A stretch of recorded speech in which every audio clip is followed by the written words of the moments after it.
सभी विद्यार्थियों का स्वागत। आज हम तरक संग्रह में द्रव्य के जो भेद हैं उनमें प्रथम 3 भेद हम पढ़ चुके हैं। चौथा भेद इसका वायु है। तो वायु किसे कहते हैं, वायु का लक्षण क्या है, क्या वायु का कोई आकार है, वायु दिखती है क्या, वो जो ये वायु चलता है क्या वही वायु है या इससे भिन्न भी कोई वायु का रूप दर्शन में बताया गया है। क्योंकि दर्शन कभी भी कपोल कल्पना नहीं करता, जो यथार्थ होता है दर्शन उसी को ही प्रस्तुति करता है।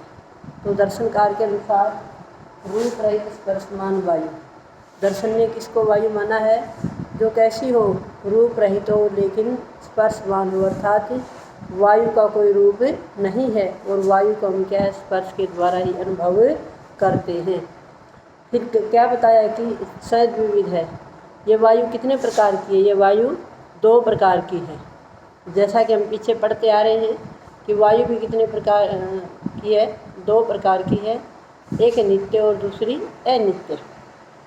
प्रथम 4 जो द्रव्य हैं इनको 2-2 भागों में बांटा हुआ है। वायु के भी क्या है 2 भेद किए हुए, 2 भाग किए हुए हैं। प्रथम वायु को क्या है नित्य माना है, अर्थात नित्य वो होती है जो समवाय संबंध से रहती है, अर्थात जिसका कभी कोई संबंध समाप्त नहीं होता, और जो नित्य होती है वो हमेशा परमाणुओं के रूप में विद्यमान रहती है। अर्थात सृष्टि का संहार होने पर भी, सृष्टि का प्रलय होने पर भी वायु के जो कण हैं, वायु का जो परमाणु है जिससे आगे द्वेणु त्रसरेणु बनता है, फिर भौतिक सृष्टि का निर्माण होता है, वो परमाणु क्या है कभी भी नष्ट नहीं होते हैं। दूसरा वायु का रूप बताया अनित्य। अनित्य आंधी तूफान चक्रवात, ये जो अपनी पंखे की चलने वाली वायु कूलर, ये सारी क्या है अनित्य है, अर्थात ये सदा नहीं रहती, ये कारण से विद्यमान है, बिना कारण के क्या ये विद्यमान नहीं रहती। फिर अनित्य के भी 3 भेद बताए। शरीरम, जो हमारे शरीर में विद्यमान है, क्योंकि हमारा शरीर भी क्या वायु के बिना जीवित नहीं रह सकता। दूसरा कहा कि इंद्रिय, अर्थात इस वायु का जो स्पर्श कराने वाली जो इंद्रिय है, अर्थात हमें वायु का रूप तो कोई है नहीं, दिखाई नहीं देती वायु भी, बड़ी है छोटी है लंबी है कैसी है, काली है पीली है नीली है कैसी है, क्योंकि हमें किसी भी रूप में वायु दिखाई नहीं देती है। इसलिए क्या कहा कि वायु कैसी है, रूप रहित है, वायु का कोई रूप कोई आकार नहीं है, अपितु वायु को तो त्वचा इंद्रिय के द्वारा क्या किया जाता है, इसका स्पर्श ही अनुभव किया जाता है। ऐसे 3 पदार्थ और भी हैं प्रथम, अर्थात वो स्पर्श उनका किया जा सकता है। पृथ्वी का स्पर्श है, पृथ्वी का प्रत्यक्ष रूप भी है। जल का स्वरूप है, जल का प्रत्यक्ष रूप भी है। तेज का स्वरूप था, तेज को अग्नि को प्रत्यक्ष अनुभव कर सकते थे, लेकिन कैसे वो सारे रूप रहित हैं, स्पर्शवान वायु कैसी है, रूप रहित और केवल मात्र स्पर्शवान है। ऐसा ही एक पदार्थ है आकाश, जिसका न रूप है और जिसमें न स्पर्श है।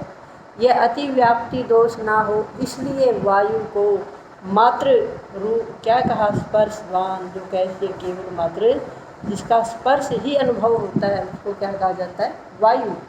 अब जब हम ये कहें कि अंधड़ के रूप में वायु में कभी काली आंधी दिखाई देती है, कभी पीली आंधी दिखाई देती है, अर्थात जहाँ की जैसी मिट्टी है वैसी ही वो मिट्टी जो उड़ती हुई नजर आती है, तब हम क्या कहते हैं वायु कैसी हो गई, काली पीली, जबकि वो वायु का रूप नहीं है। वो क्या है, वायु के वेग के अंदर मिट्टी के कण, धूल के कण, पत्ते और कचरा ये सब मिला हुआ होता है, उसका रंग रूप होता है। वायु का अपना कोई भी रूप नहीं है, वायु केवल मात्र इसमें कहा कि रूप रहित, जो रूप से रहित है।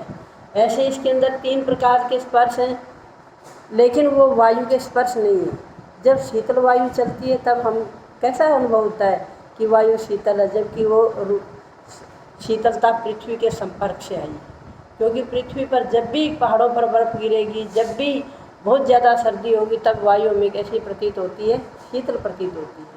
और मई जून के महीने में जब सूर्य आग उगलता है, सूर्य का जब पृथ्वी पर तापमान बढ़ जाता है तब हम क्या कहते हैं कि बहुत ज़्यादा गर्म हवाएं चल रही हैं, जबकि वायु गर्म नहीं है। वो किसके संपर्क से? वो भी सूर्य का तापमान जब पृथ्वी से संपर्क होता है, सूर्य का सीधा तापमान भूमि पर पड़ता है तो भूमि के संपर्क से वायु बहता है, तब हमें वायु कैसी लगती है कि बहुत तेज़ धूप चल रही है, वायु बहुत तेज़ चल रही है। इस प्रकार से वायु स्वयं में न शीतल है न उष्ण है, अपितु वायु को क्या कहा गया है? अनुष्णासी, न उष्ण और न शीतल। अर्थात ये जो शीतल और उष्ण जो स्पर्श हमें अनुभव होते हैं वो केवल मात्र पृथ्वी के संपर्क से, वो सूर्य के संपर्क से, पहाड़ों पर पड़ने वाली बर्फ़ के संपर्क से हमें ऐसा अनुभव होता है। फिर कहा कि इंद्रिय विषय के रूप में जब चक्रवाती तूफान, अंधड़, आंधी आते तो उसमें क्या है? ये वायु विषय रूप में होती है। हमारे शरीर के अंदर जो वायु विद्यमान होती है उस वायु को हम प्राण वायु भी कहते हैं। और इस प्राण वायु के ही क्या किए हुए हैं? 5 भेद किए हुए हैं। व्यान, अपान, समान, उदान, ये इस वायु के ही क्या है? 5 भेद हैं। और इसके कारण ये शरीर क्या है? क्रिया करता है। और ये शरीर के अंदर अर्थात पूर्ण शरीर के अंदर अर्थात पूरे शरीर में ये वायु विचरण करता है, भ्रमण करता है। और कई बार जब हम ये कहते हैं कि आज हमारी वायु बढ़ चुकी, इसका मतलब वायु शरीर में है। अगर शरीर के अंदर वायु नहीं होती तो हम वायु बढ़ने के लिए या इस प्रकार का प्रश्न ही नहीं करते कि वायु हमारी बढ़ चुकी। और कई बार जब हम ये कहते हैं कि वायु विकार हो चुका है, अर्थात शरीर के अंदर जो विकृति नज़र आती है वो किसका दुष्परिणाम होता है? वो वायु का ही दुष्परिणाम है। हमारा जो ये शरीर है ये 3 प्रकार की प्रकृतियों से प्रभावित है, वात, पित्त और कफ। तो ये शरीर के अंदर 1/3 भाग है वायु का, अर्थात वायु से भी शरीर क्या प्रभावित होता है। और ये वायु जब समान रूप से कार्य करती है तभी हमारा शरीर स्वस्थ रहता है। हमारा ही नहीं, प्रत्येक जितने भी जीवधारी प्राणी सभी का शरीर में जब वायु ठीक ठीक से संचरण करता है तभी शरीर क्या है? सही गति कर पाता है। और जब भी वायु कहीं से बंद हो जाती है, नस नाड़ियों में वायु का प्रकोप बढ़ जाता है, तभी हमारा शरीर क्या रुग्णावस्था में आ जाता है। और ये शरीर जैसा कार्य करना चाहिए वैसा कार्य नहीं करता है। हम सामान्य भाषा में, बोलचाल की भाषा में भी शरीर में जब लकवा या अद्रंग की स्थिति आती है तब हम कहते हैं कि हवा मार गई, वायु मार गई। तब क्या होता है कि वो शरीर के अंदर से जो जिस हिस्से को वो प्रभावित करती है वहाँ से वायु का संचरण सही तरीके से नहीं होता और वो नस नाड़ियाँ हमारी क्या है? अवरुद्ध हो जाती है। रक्त की जो गति है जब वो सही तरीके से शरीर में संचरण नहीं करती तब क्या वो जो नस नाड़ियाँ हमारी उसके अंदर वायु का प्रवेश होने से वो पूर्णतः जो जैसी गति होनी चाहिए वैसी नहीं हो पाती और शरीर विकारों से ग्रसित हो जाता है।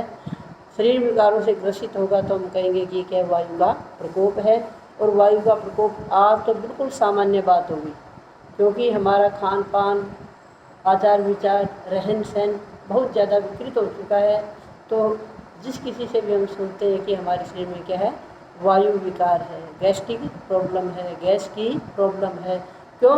क्योंकि ऋषि मुनियों के द्वारा बताई गई जीवन पद्धति के अनुसार अगर हम सब चीज़ों का प्रयोग करते हैं तो क्या हमारा वायु भी ठीक रहेगा, हमारे शरीर की अग्नि भी ठीक रहेगी और हमारी जो पृथ्वी, हमारे शरीर का जो ढांचा है, पार्थिव रूप है, ये भी क्या रहेगा? पूर्णतः स्वस्थ रहेगा। इसलिए दर्शनकार के अनुसार, वेदों के अनुसार हम ये जो बताए गए जो तत्व हैं, बताया गया जो इनका स्वरूप है, उसके अनुरूप ही क्या करें? उनका प्रयोग करें। उससे ऊपर अगर हम जाते हैं, अगर वायु के हम हिंसा करते हैं अर्थात तो वायु को हम प्रदूषित करते हैं, वायु स्वयं में प्रदूषित नहीं है बिल्कुल भी, वायु क्या है? स्वच्छ है। वायु को क्या प्रदूषित किया जाता है और प्रदूषित वायु फिर क्योंकि हमारे फेफड़ों के द्वारा, हमारी नासिका के द्वारा शरीर में जाती है और शरीर में अनेक प्रकार के रोगों को पैदा करती है। तो हम सार रूप में यही कहेंगे कि वायु का हम क्या करें? ठीक ठीक उपयोग करें। दर्शनकार के अनुसार वायु वही है जो रूप रहित केवल मात्र जो स्पर्श वाली है। उस स्पर्शवान वायु का क्या है? सही उपयोग करते हुए हम इस अपने शरीर को और इस भौतिक जो पार्थिव जगत है इस सब में क्या संतुलन पैदा कर सकते हैं, संतुलन बनाए रख सकते हैं। धन्यवाद।